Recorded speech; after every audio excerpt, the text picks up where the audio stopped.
Good morning, good afternoon, good evening. Welcome to Hands on SAP Dev with me, DJ Q Macro. I was waiting here thinking, yeah, what time is it now? Almost 8 o'clock. And then I'd forgotten I'd not pressed the go live button in YouTube Studio. I normally do that maybe a minute before we start to give you, an idea that I am here, I'm around, and I'm awake and everything. And then once I do that, I actually can, leave it in standby mode and then switch over. Anyway, good morning to everybody. Good morning, Helmut in Braunschweig, Brunswick, Germany. Martin, good morning as well to Hanover. I'm looking down here. I've got I grabbed my Pixel book, my Google Pixel book from storage, which is awesome. The Pixel book, not storage. And I'm looking down here now for the chat, which is fine. So Dennis, good morning to Belgium, and good morning, Leo. Welcome back, Leo, from in Frankfurt, and Alexander. I think that's my interpretation of Cyrillic is almost non-existent, but that looks like Alexander to me. Good morning, Alexander. And buenos dias. Buenos dias to my colleague Antonio in Madrid and Tim Price in Chorlton. Good morning to you, everyone. And Nico as well. Oh my goodness me. So, super exciting. We're going to talk about curl today. So anything goes. I've got a rough idea of how we can explore curl. We're going to keep it as simple as possible, because I know some folks who are regulars on this channel will know a little bit about curl, because we've used it in the past for lots of different things. It's my tool of choice for as an HTTP client. Good morning to Dreadman. You are correct. So says Alexander. Thank you very much. Good morning and hello, Dreadman, and another Alexander as well. Good morning as well. Good morning. So so we're going to talk about curl. In fact, I'm going to switch straight to the main scene, because a perfect way to start. We've got the SAP Developer News. I've got my other colleague, Nico, on the line as well. On the line, sounds like a radio show. So I'm going to rely on Antonio and Nico to share links where appropriate. So the latest SAP Developer News is out this morning. So Nico or Antonio, if you can post that in the thread here. Moin moin. Good morning to Kiel. Good morning, Mark in Kiel. Excellent. So you can post the news or even a link to this tweet here, because really nice. So the latest edition, and Antonio, in the theme of the curl live stream, Antonio put this lovely little screenshot here of curl in use. And it's really nice because it shows us a lot of the stuff that we're going to be covering. In fact, if I click on that, can I make that a bit bigger? There we go, yeah. So we can see all sorts of things, and hopefully during the course of this hour, once this hour is over, we'll be able to stare at this and within a millisecond understand exactly what everything is, what's going on, and so on. So we've got some parameters that we're being passed, that we're passing to curl. These parameters up here, we're going to look at those. We've got the responses, we've got the headers in the response. We've got this blank line here that separates the header from any payload that comes back in the response, etc., etc., etc. One thing that's missing, I would expect another header here. I know this is just a made-up thing, but something for us to think about as we start. I've just noticed this second. What header in the response would you also like to have? What would you also expect, given what comes back in the payload? Let me know in the chat. So anyway, that's a really nice, thank you, Antonio, for posting that. It's a really nice sort of slide in gently to our session this morning. And this is completely at random. I came across this tweet about a quote from this person called Tantek, who is part of the indie web movement, co-founder of the indie web movement, as it happens. Anyway, and he said, if it's not curlable, it's not on the web. And I thought that's a beautiful way to sort of express A, how important the web is, but B, how important curl is, and how intertwined curl as a tool is with the web. Okay, so if it's not curlable, it's not on the web. I've talked about curl before in our Developer Advocates 2 minutes of series. We've got an API basics sort of topic in that 2-minute series, and we got one on HTTP. And right at the end, we talk about a couple of libraries, sorry, a couple of tools that you can use to explore HTTP. One of which is Postman, and one of which is curl. So Postman is a sort of graphical user interface approach to an HTTP client. It's very nice. I've got nothing against Postman. It's a browser-based, or actually, I think there are native proprietary OS proprietary versions of that as well. There's a browser-based version, but it's all sort of GUI-like, whereas curl works on the command line, and that's what, and it says here, command line tool and library. That's what we're going to be looking at today. So curl has been around forever, 20 odd years, created and maintained by the same person, Daniel Steinberg, and also known as Badger on Twitter. And curl is used on Mars in the Mars rover. Is it called the Mars rover? Yeah. So curl is super powerful. It's a very established client, and we're going to play around with it. Okay, so let's get started. Any questions? Does anybody know what I was referring to? What missing, quote unquote, missing header there was there in Antonio's made up thing? This is not a reflection on Antonio at all.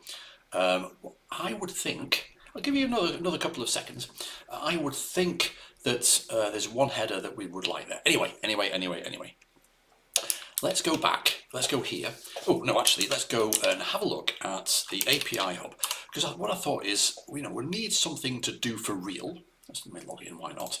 For real. And why don't we go through the process of getting an access token for an OAuth 2.0 protected endpoint, and go through the whole motion of requesting some binding information and using that binding information to get the token, and then using the token to make all these different things here. And that will take us through lots of things that we're going to do with curl, and we can talk about them. So please ask questions. Let me know how you use curl as well. Oh, Rainer, sorry, I missed you, Rainer. Good morning to Austria, Rainer in Austria. And yeah, let's go. So I know that core services for SAP BTP API package. Oh, Dennis is almost on the money. Exactly. It's to do with the content type. So can anybody, Dennis is sort of almost spot on with that. The value, application/JSON, is part of the thing that's missing. But accept is an HTTP header that you get in requests, not responses. And this here is a response, okay? Because it's a response to, Antonio's curl request, okay? Header accept application JSON, that's in the header of the request. What comes back in the response? Have another think. Great answer though. Great answer so far, Dennis. So yeah, there we go. Let's get rid of this. I'm confusing myself here. There. Okay. So we've got the core services for SAP BTP, and we've got the Service Manager. And the Service Manager allows us to sort of look at and maintain and create, instances of services. Look at service bindings, service plans, and so on. Okay. So we're going to use curl to interact with the OAuth authorization server to request an access token. And then we're going to use curl to, with that access token, make an authenticated request to one of these endpoints here. Okay, so let's get going. Any advance on Dennis's accept application JSON? Does anybody want to know what I'm looking for? Let's keep going. Don't be scared of putting in an answer. We're all beginners here. We're all learners together here. Dennis, oh, excellent, Dennis. Good follow-up. Good save there. That's exactly what I would expect. So accept is, please give me this resource, and I want the representation of this resource, please, accept, in application JSON format. Well, okay, the expires could also be a thing, but more importantly, given the JSON here, Dennis is on the money. In the response, in the HTTP response, I would expect a content type header to say the content type of the payload in this response is application JSON. Just, by the way, as you asked for, right? Anyway, brilliant, brilliant. Okay, so let's get rid of that. If we go back to the overview, and if we have a look at the documentation link, working with SAP Service Manager APIs, it will tell us all sorts of things about accessing the APIs, right? And there's two ways of accessing the APIs. One is a sort of a user-based approach, as in a human-based approach, and one they call it a client access token. So basically, this is talking about the password grant type, which is, before anybody says, which is considered legacy now, but it's still used to protect some resources on SAP Business Technology Platform. And this really is talking about the client credentials grant type. Okay, this is OAuth stuff. By the way, if you fancy a back to basics on OAuth, let me know in the chat. It's there, is it? Oh my goodness! Oh my goodness! Is it there? Ah, content type. So I apologise. I didn't even see that. That's the most important content type. So 1,000 apologies to Antonio and 1,000 apologies topologies, 1,000 apologies everywhere. Yeah, perfect. And in fact, Antonio's even gone one better and given the char set, which is another part of the content type. How can I miss that?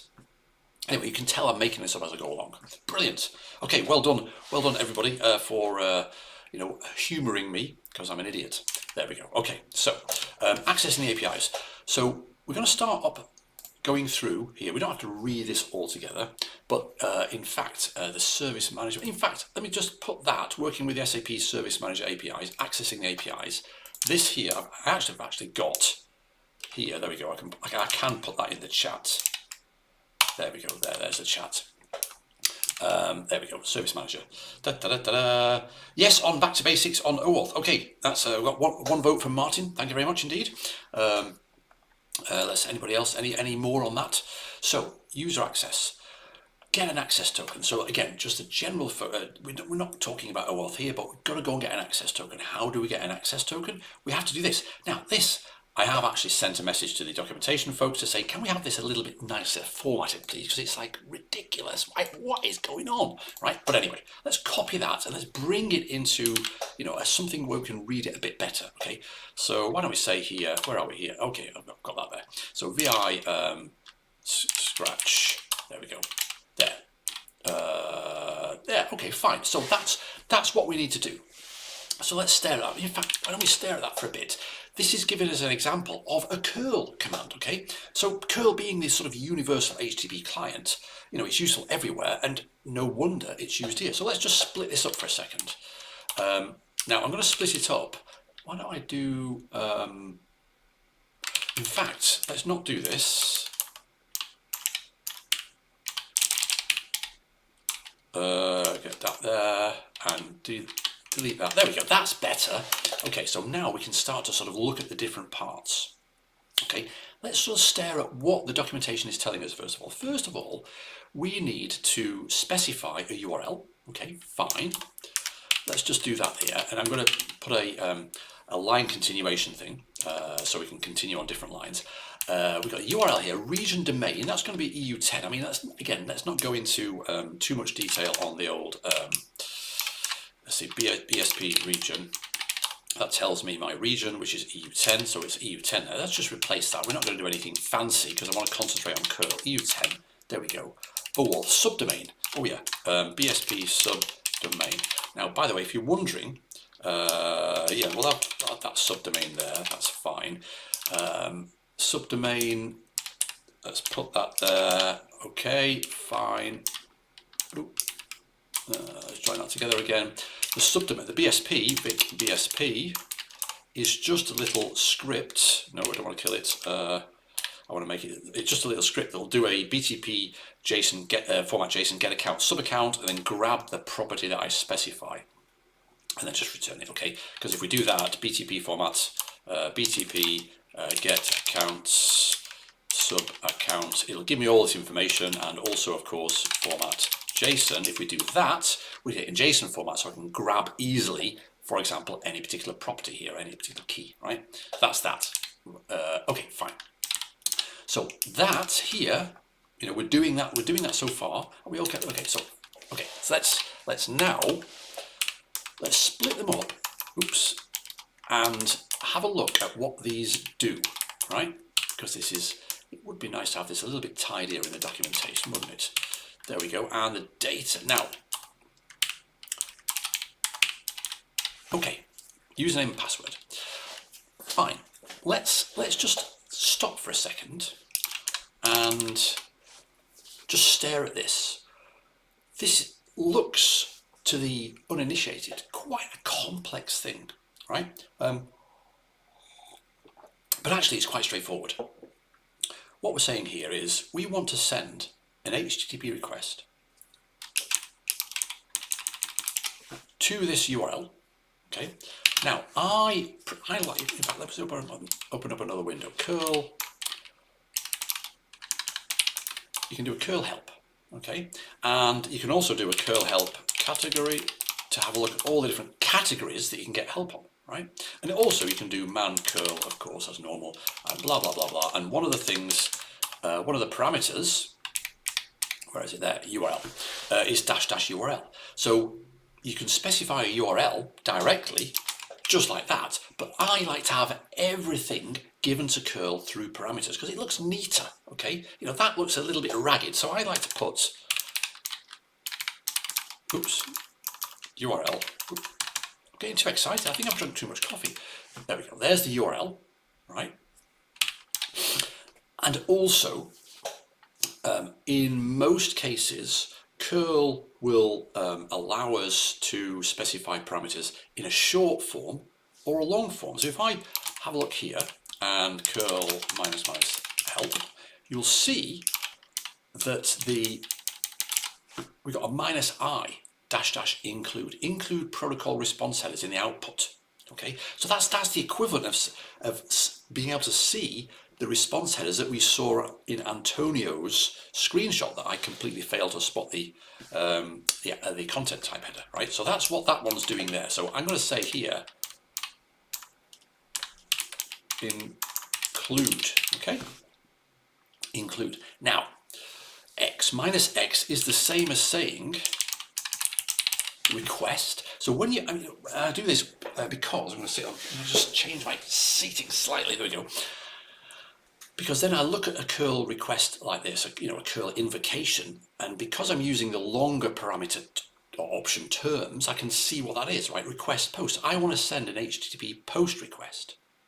Okay, and again, you know, as we all know, there are different HTTP methods: request, get, put, post, delete, patch, etc. Right? Head. Actually, what we'll find out is that because in curl we're using the --data, if we go here and say curl help category, and we see here that there is a, where is it? Post is all sorts of options for sending data in a request, and we'll look at some of those, right?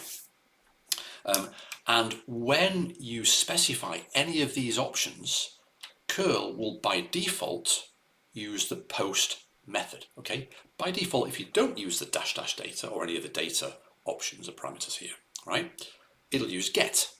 So if I say, for example, curl qmacro.org, that's my website, right?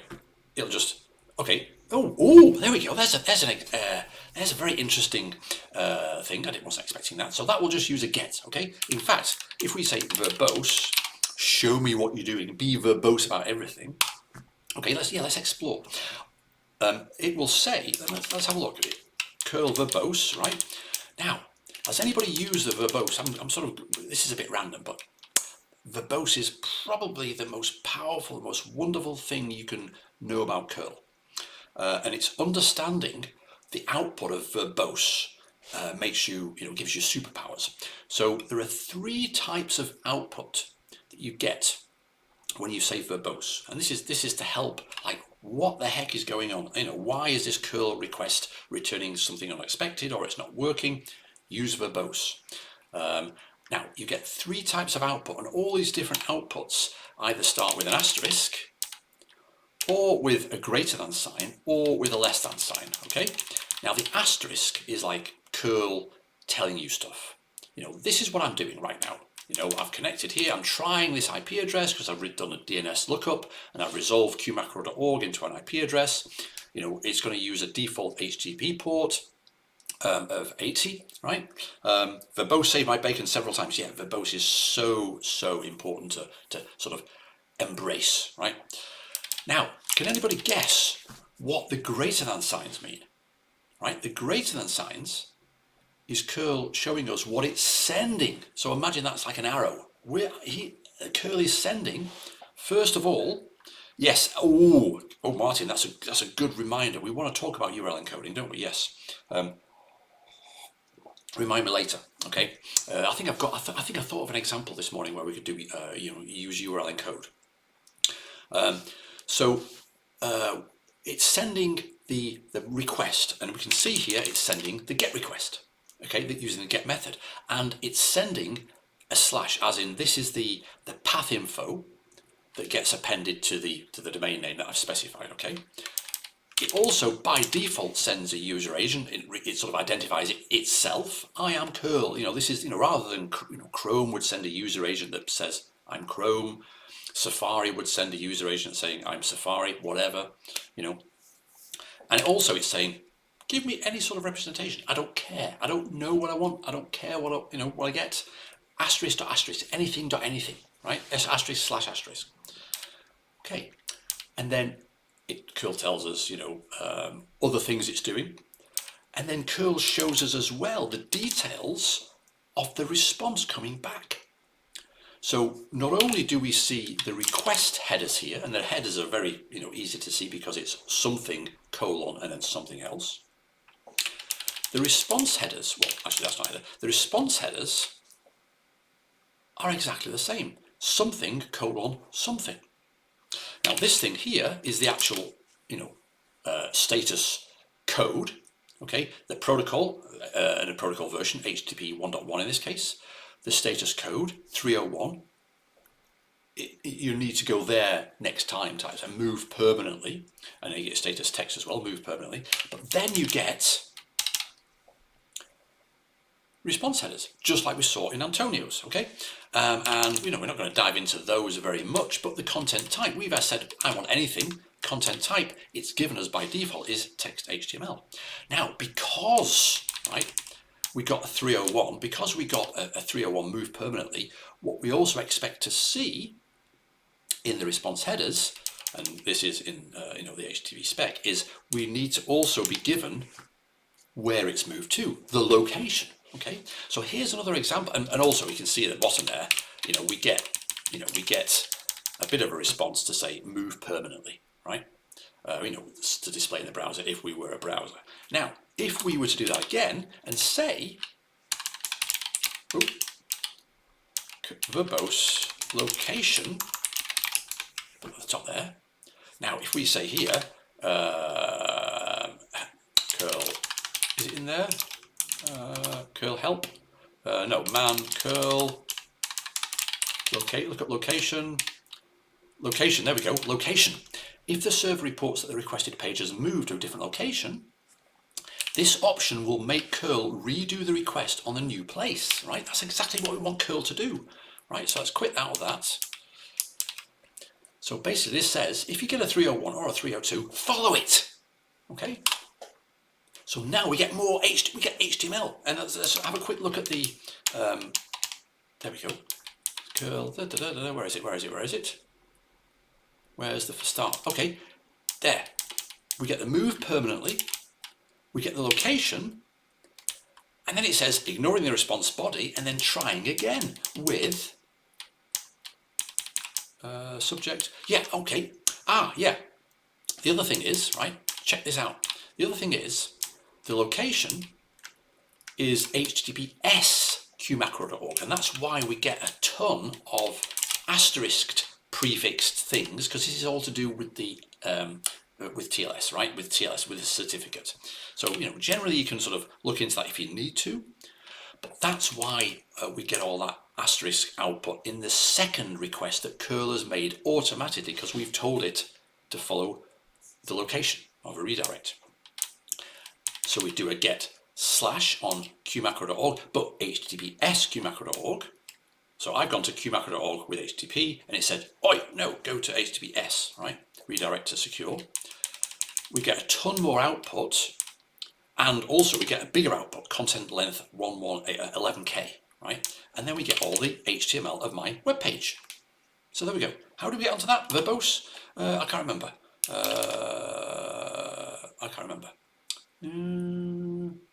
Okay, anyway. What I was going to say was, if we, oh my god, it's 8:25 already. If we are to use the -- data, by default, curl will use post, so we don't need that. Okay. Also here,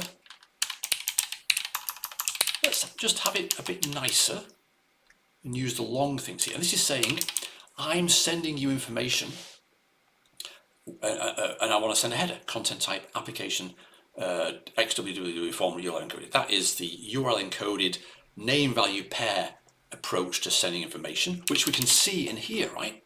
Okay. Now, also what you can do, and this is, you can see here, there's the first, where is it? There's the first name value pair. Then we get an ampersand. Then there's the second name value pair, and we get an ampersand. Then there's a third name value pair. I don't know what the space is doing there. Anyway, I think I've also let the documentation people know about that as well. But the nicer thing to do, right, is, because this helps our brain. We can do that, and curl will automatically concatenate them together, okay? And it will automatically send the request as a post request, okay? Anyway, is this okay? Are we doing okay here? So let's try now to do this. Now, let's just have a quick look at the documentation. What we're asking for here is to ask for an access token, okay? My user has got the right roles, so we should, following the grant type password, we should, if we specify my user ID and my password, get an access token. Now, I store my stuff here in my pass store, and I've got various things here, pass blue, which is the thing I logged onto. No, wait a minute, it's called BTP Blue. I've got my global account, my password, my user stored securely in probably the most secure password store there is, which is pass. So instead of typing it on the screen, I'm going to do, yes, okay, let's do that. So I'm not going to write any scripts because this is not about scripting. So let's say here, let's change those things here to double quotes because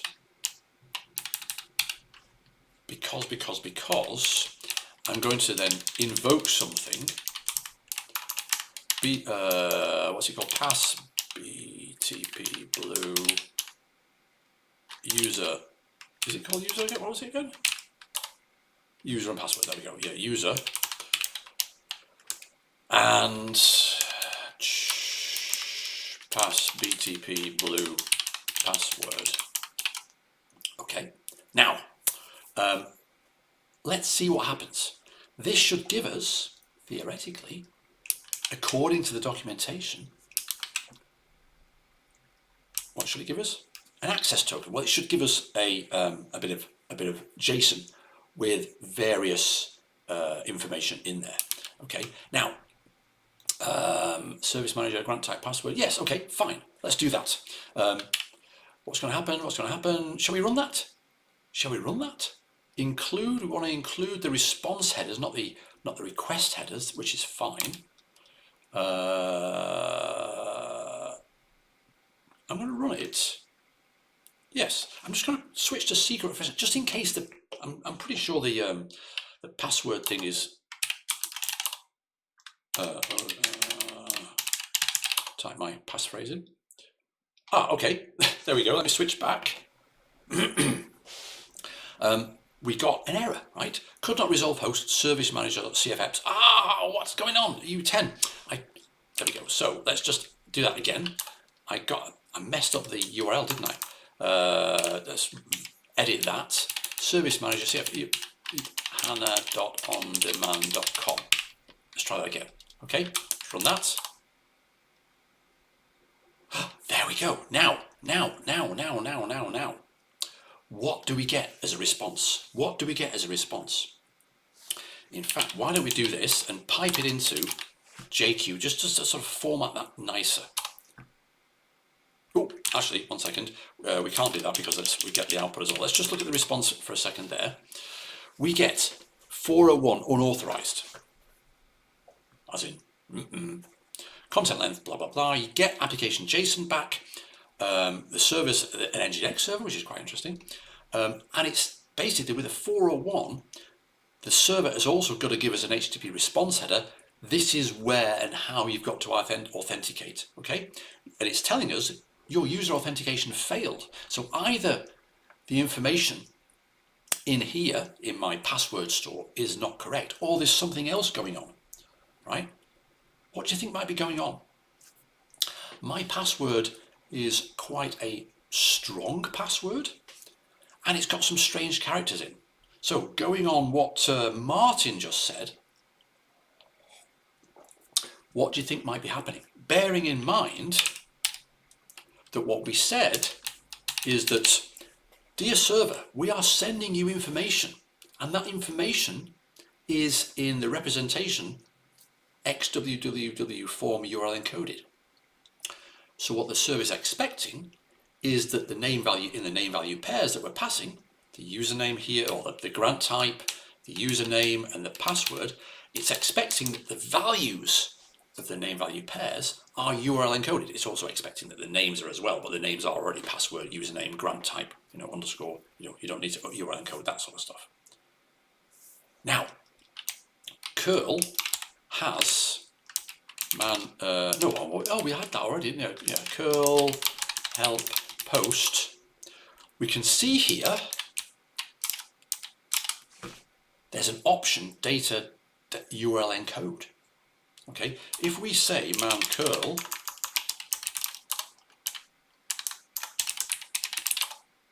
there we go, data URL encode. This posts data similar to the other -d data options, with the exception that this performs URL encoding.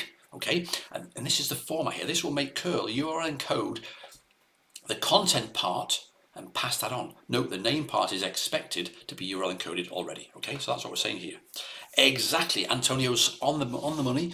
URL encode the password. Okay, so either we can go through the rigmarole of saying here, let's just open up thing, URL encode banana split at me, whatever. URL encode banana exclamation mark, some sort of password, special character. Let's have a percent as well, split. I don't know what banana split, I don't know, I have no idea what I'm typing at me. There we go, so banana split, okay, there we go, let's just do that again. I need to escape that in shell. There we go, okay, so there's a big difference between that as a password, without the backslash, and that is the URL encoded version of the password that we need to send. So either we can pre-URL encode it and then put it in the dash data, or we can get curl to do the heavy lifting for us and just say that. We do it there as well, right? We don't need to do that because password, we don't need to, if you URL encode the word password, you get password. There's no special characters, but there may be special characters in either my username or, most likely, my password. So let's try that, shall we? But it still doesn't work. Let's see. There we go, we get an answer. We get lots of things on the screen, which probably means, that's what we're looking for. So there's another example, right, of, using the power of curl. So if we put that, let's pipe it into JQ and pretty print it and then put it into token.json, right? Token.json. Token.json. Oh, what's going on? Wait a minute. Did I do a verbose there? What's going on? No, did I do it? What's going on? Oh, I did, yes, we can't do that then. So let's do that and edit that. No, we didn't. Curl URL, include. Oh, include. We did it include, not a verbose. We did it include, so we don't want that. Okay. So the include. So dash dash include or dash lowercase I is a bit like verbose, but it's not as verbose as verbose. So verbose says, just tell me what you're doing and tell me what you're sending and tell me all the response headers you're getting back and everything. Tell me everything. Dash dash include is just give me the headers of the response as well as the response payload, okay? Which is sort of, a nice gentle, what are you doing, what's going on thing. But because, of course, those headers aren't JSON, when we're piping everything into JQ is not parsing it properly and I didn't see the error message. So let's get rid of that and run that again. There we go, BI token. There we go.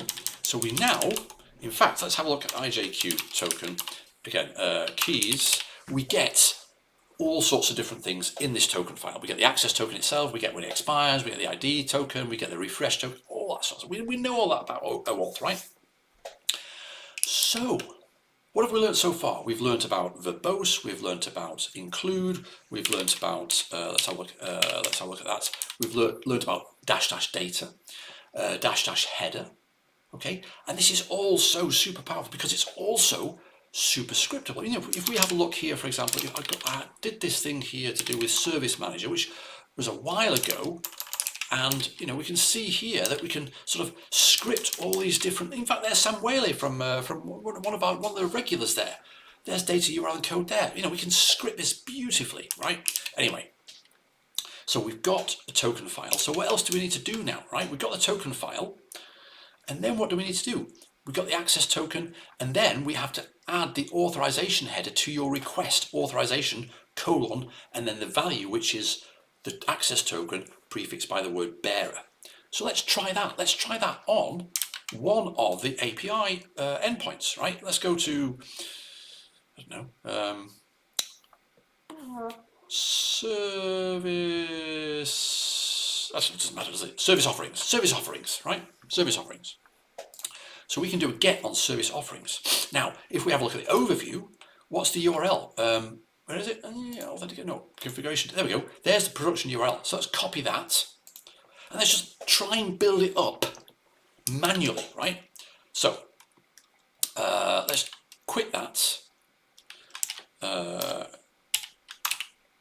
Right, curl URL that. Right, but we also want landscape, which is EU10, not EU19, EU10. But we also want, right? We also want, and I'm doing this sort of deliberately manually so we can see what's going on here. What did we say we're going to do with service offerings? V1 service offerings. Now, it really bugs me. I can't copy that string there. What is going on? V1 service offerings. V1 service offerings. First of all, let's try that. Let's just try that in its most basic form. Let's actually add a verbose header to it. Okay. What's going to happen? What do you think is going to happen? Okay, so it did the whole. Oops. Where are we? It did the whole dance of saying, okay, I've connected to that. I've resolved the host into an IP address. And notice as well, right? Oh, that's quite a cool IP address.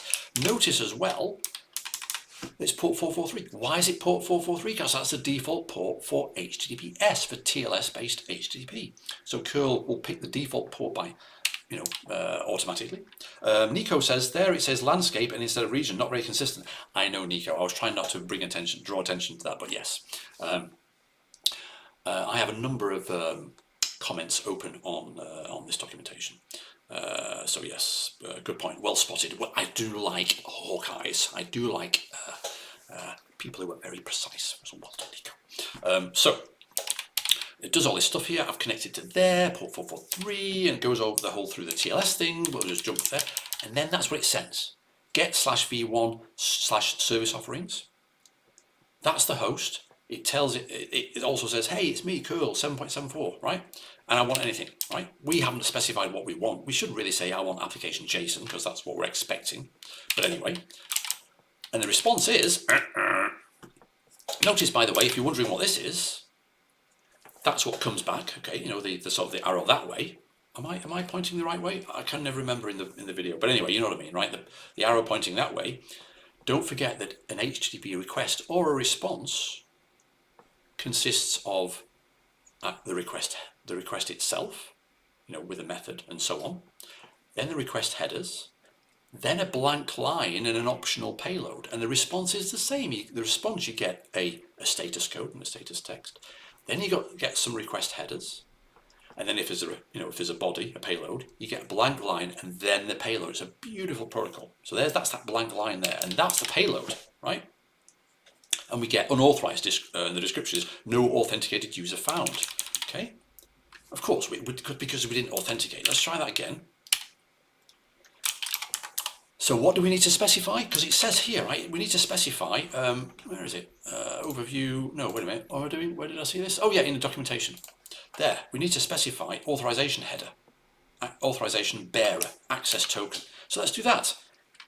We can either make capital H, or let's just do it a bit nicer.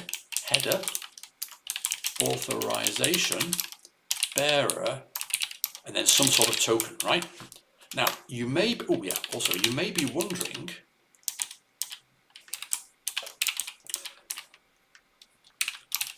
you've also seen, I'm sure, user, DJ, my password.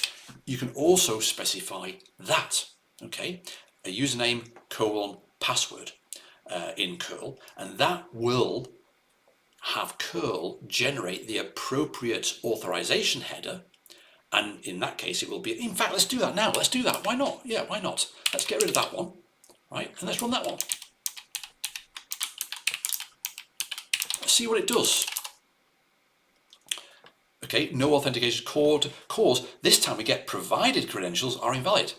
Okay, you didn't provide credentials last time, but you've provided credentials this time, but they're no good. And in fact, if you have a look here, what curl has done with that information, with the value in the user -- user, is it's created for us an authorization header, right? We need to specify an authorization header, but we're not authenticating with the endpoint with basic authentication, which is what this is, right? We need to use a token, a bearer token, okay, because the resource is protected with OAuth. But that's quite interesting, isn't it? And if we were to, let's do it actually, if we were to get that, and then no, it's base 64 encoded that, isn't it? Base 64 decode that. Oh, hold on. Or does it take a standard in? There we go. DJ : my password. Okay, so that's all it's doing, right? Anyway, where are we? Curl verbose. Let's just edit that again. There. So verbose there. User. We don't want that one. Let's just change that and say header.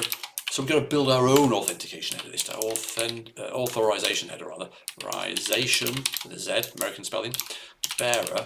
And then we need the token. And the token, remember the token JQ access, well in fact the raw version, access token in the token file, that's the access token there. So we'll do that, right? So we'll say call out to JQ raw access token in the token file, token.com, token.json.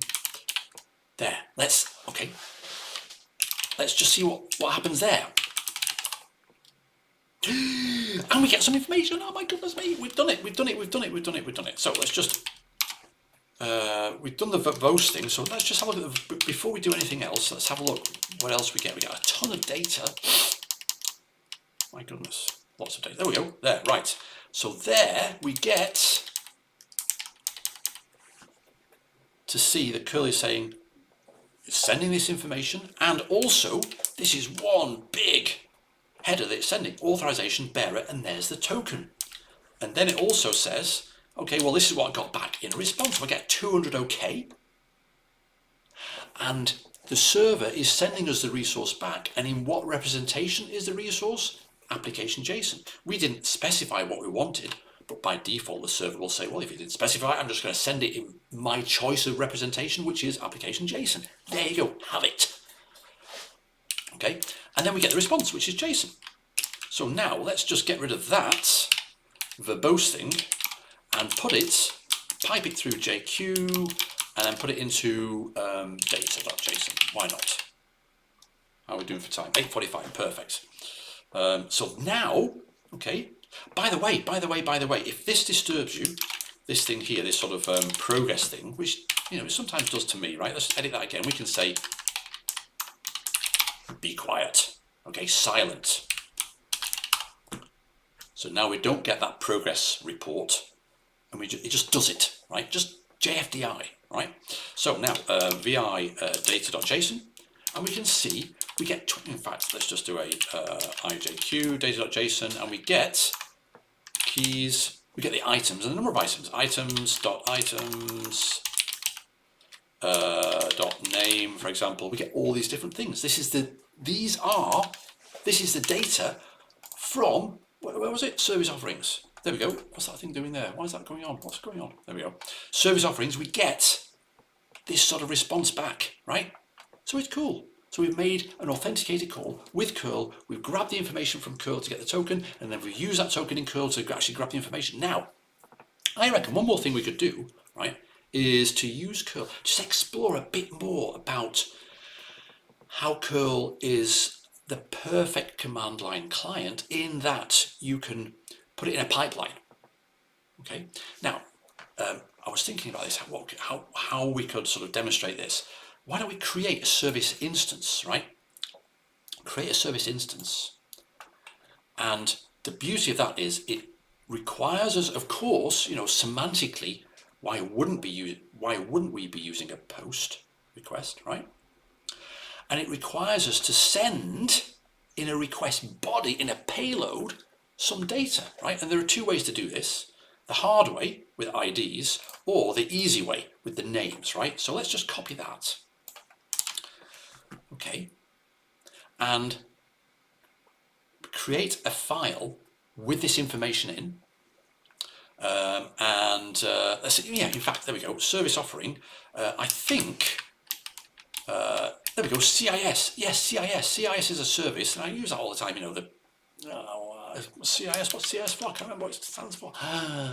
User access, nowhere, overview. Oh yeah, if we look at core services, why does that not respect Alt-click to open up a new tab? Don't like that. Account service, account administration, you need to create a, oh that's right, yes, SAP Cloud Management Service for SAP BTP, technical name CIS. Let's create a service, right? Let's create a service instance of CIS with a plan, central plan, for example, right? Doesn't matter what it is. So let's do that. Because we can also see here, BTP, you know, we can access this via BTP list services offerings there, and we can see there CIS there, manage the control plane there, bang. So we can create one of those, but let's use the API to create it. So if we put in payload.json, let's pipe that into there, let's paste that into there. My service instance, let's call it hands on SAP Dev, right? So hands on SAP Dev. The service offering name is CIS, and the service plan name is going to be, what's it called? Central. Yeah, central. There we go. So this is a payload we need to send. We need to get curl to send this along with the request. So let's try and do that. Cat payload. Let's just bring it back again. Let's bring the verbose one in. Okay, let's edit that. Verbose. Service Manager. Now we need to create. What is it? Where's the thing? Oh, here we go. API reference. I need to go back to Service Manager. API reference service instances. There we go. Post v1 service instances. We only need to specify, okay, asynchronous, I don't care. Request body, that's all we need to specify, right? Request body in the body. So v1 service instances, and it's a post. So service instances Now I'm going to leave the authorization header because that's what we need as well, right? But how do we pipe in this information? We can say, let's say we had cat pay. This is a useless use of cat, I know, but this is just an example. Cat payload.json, as in print out to standard out payload.json, and then pipe it in to curl, right? So we've got useless cat. There we go. Useless cat considered command. All right, fine. This is a demonstration. Shell check, right? Just get off my case. Let's pipe it into curl, and then say minus data. By the way, curl help post minus modes. Oh, there we go. There. Data raw at allowed. If we say man curl minus let's just search for an at. Where's the at? Oh, data. Where is it? Data space there. Data. There. If you start the data with the letter at, the rest should be a file name to read the data from, or minus, which is convention in shell, if you want to curl to read the data from standard in. How beautiful is that? So let's do that, right? Let's do that. Where are we? There. So we can say data at minus. In fact, let's do it simpler first here. Let's get rid of the pipe and say at payload. So that's now saying, don't take literally the words payload.json as the data. Read the data from the file called payload.json. Will this work? I have no idea. Let's just try. Yeah, let's try it. Right, quit.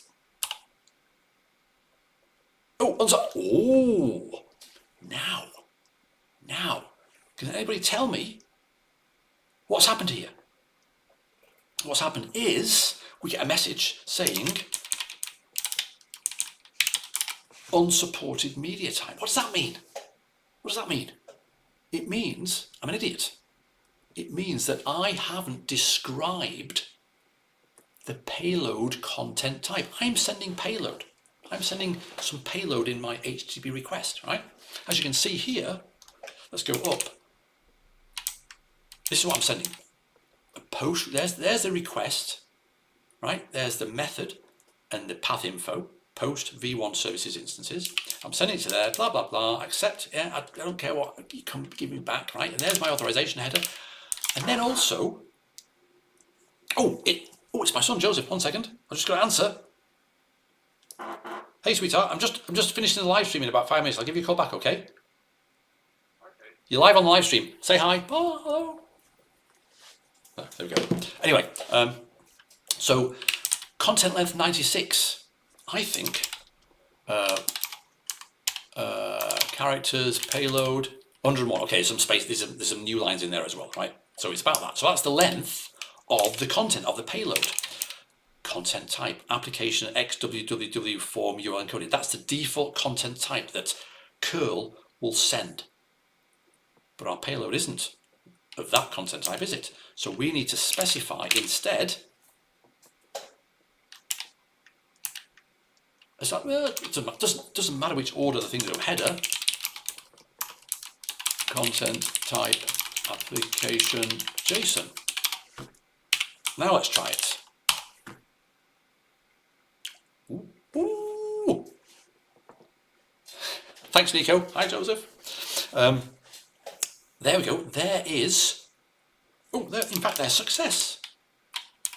201 created, which is my favorite HTTP response code, right? So many so-called RESTful or even HTTP-oriented APIs, when you send a post request, just give you a 200 back. I mean, how broken is that? You want 201 created, right? What you really should have here, what's actually missing, I've just noticed here, what's actually missing from this response. Can anybody tell what's missing? What should you always have with a 201 response in the headers? What headers should you always have? Tell me in the chat. Anyway, if we know, we know. If we don't, it doesn't matter. So there is the payload of the response, and we get basically the data, the information about that resource that we've just created. In fact, we could use this thing here to say, bearer, yeah, okay, that'll do. Content type, we don't want that one. Get rid of that. Verbose URL. So if we now look at the service instances, yeah, actually pipe them into data.json now. IJQ data.json. We get 4 items.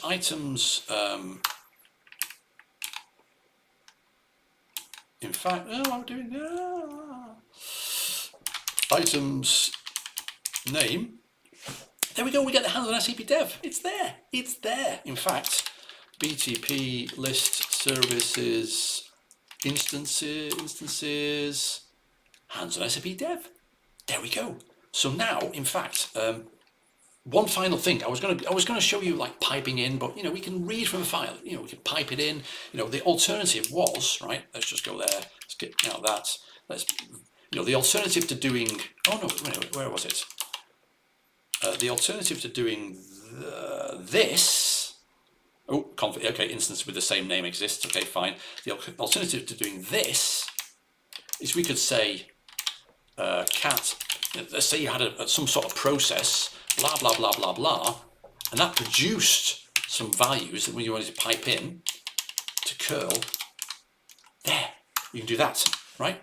And it'll just send it in. Or, of course, you could just say that, and then, that like that, dash, and then some file or whatever, right? So you can do that. So one final thing, why don't we delete it? What is it? IJQ data.json. What is it? Items. Select name. Contains hands. There we go. That's the ID there. Okay, perfect. So let's grab that ID. There. Oh, there. So we want it now. This thing here, service instances, we can delete them by specifying the service instance. So let's do a delete with curl. Let's do a delete. Header, yeah, we don't need the header because we're not sending anything, right? So we don't need that. Let's have a verbose.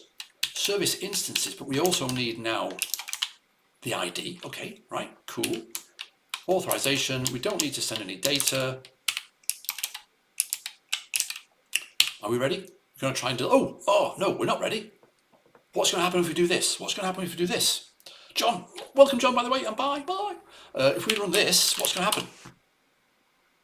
We get some output, because by default, curl sends a get. And a get is valid, right? A get, you can do a get on that. Get service instance details. But we want to send a delete. So let's request delete, which is the same as saying -x delete, which we saw in the documentation originally, right? Anyway, -x. So let's do a delete request. Let's see what happens. There we go. We get a 200 OK. Fine. We get sort of an empty object as a response. Okay, fine. But now, if we have a look, oh no, we didn't do it there, did we? Oh, let's just do that. Let's just edit that, verbose. Look at the service instances. Oh no, actually, we've only got 2 seconds left, so let's do this. BTP list, services instances, and it's gone. So there we go. So hopefully, why do these hours go so quickly? Hopefully that's given you an idea of the sorts of things you can do and the power of curl. Content type unknown. Alan Chu. Content type unknown. Oh, that might have been from somebody. Oh, hello Alan, by the way. Content type unknown. Yeah, what was missing? Did I ask a question? What was missing? What was missing in the response to the 201 when we created it? Yeah, content. Oh, I see. Open curly brackets, close curly brackets, content type unknown. What was missing was the location. When you send a 201 as a response, you're supposed to say yes, this resource has been created, and the URL of this resource is here in location. Anyway, so there we go. Have a great Friday. Have a great weekend. So I didn't get any no's on the OAuth, so I think maybe the next Back to Basics might cover OAuth, if that's okay with you. I'll see you soon. It might not be next week. I might even take August off. I'm not sure because it's holidays and everything. We'll see, but I'll let you know. Okay, take care everybody, and bye for now.